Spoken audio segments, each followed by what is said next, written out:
अस्सलाम वालेकुम नाजरीन, एमा न्यूज़ में एक बार फिर आपको खुशामदीद कहते चलने मैं हूं मोहम्मद इब्रार। सबसे पहले न्यूज़ हेडलाइंस।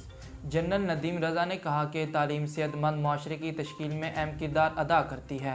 पाक फ़ौज के शोबा ताल्लुकात आइमा SPR के मुताबिक chairman joint chief of staff committee general Nadeem ने कहा कि NDU में डिग्री अवार्ड की तकरीब से खिताब करते हुए कहा कि तालीम मजहब रवैये अपनाने और सेहतमंद माशरे की तश्कील में अहम किरदार अदा करती है।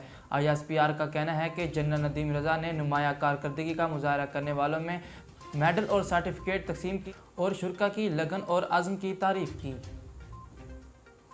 हलीम आदिल शेख ने कहा कि सिंध हुकूमत ने सूबे में सिविलियन मार्शल लॉ लगा दिया है। Opposition leader Sindh assembly Haleem Adil Sheikh ने कहा कि सिंध हुकूमत ने भुट्टो के आइन को पीपल्स पार्टी का आइन समझ लिया है। PP ने सिंध असम्बली को गैर कानूनी कवानीन पास करने की फैक्ट्री बना दिया है।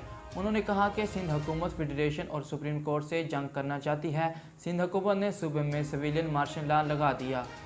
PP के चंद वडेरे सिंध की 6 करोड़ आवाम को अक़लियत समझते हैं। मुत्तहिदा अरब अमारात में नए नज़रसानी शुदा कानून के तहत गैर मुस्लिम जोड़े को सिविल मैरिज का पहला लाइसेंस जारी कर दिया गया। रियासती खबर रसां इदारे के मुताबिक अमारती दारुल-हुकूमत अबूज़ैबी में नियाद मर्द औरत गैर मुस्लिमों के लिए बनाए गए इस नए कानून के तहत शादी करने वाला पहला जोड़ा बन गया। 1 करोड़ की आबादी पर मुश्तमिल इस खलीजी रियासत में 90% गैर मुल्की हैं।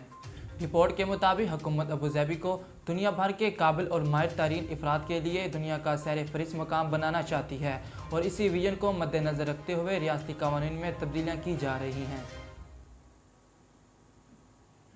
अमरीकी हुकूमत दफाई अमूर पर 768 अरब डॉलर खर्च करेगी। बिल में अमरीकी अफवाज के एहलकारों और अफसरान की तनख्वाहों में 2.7% इजाफे की मंजूरी दे दी गई। जो बाइडन ने आइंदा साल के लिए 743 अरब डॉलर का दफाई बजट मंजूरी के लिए पेश किया था। तहम डेमोक्रेट्स और रिपब्लिकन पार्टी के अरकान की बाहिमी मुशावरत से 768 अरब डॉलर का बजट मंजूर कर लिया गया। कौमी फास्ट बॉलर शाहीन शाह अफरीदी तालीम को फ़रोग देने के मिशन पर institute of health and sciences पहुँच गए। कौमी क्रिकेट टीम के नौजवान फास्ट बॉलर ने समाजी राब्ते की माइक्रो ब्लॉगिंग वेबसाइट ट्विटर पर एक तस्वीर शेयर की है जिसमें वो institute of health and sciences में मौजूद हैं। नाजरीन, न्यूज़ स्टूडियो से फ़िलहाल इतना ही। मज़ीद खबरों और तफसीलात के लिए देखते रहिए एमा न्यूज़।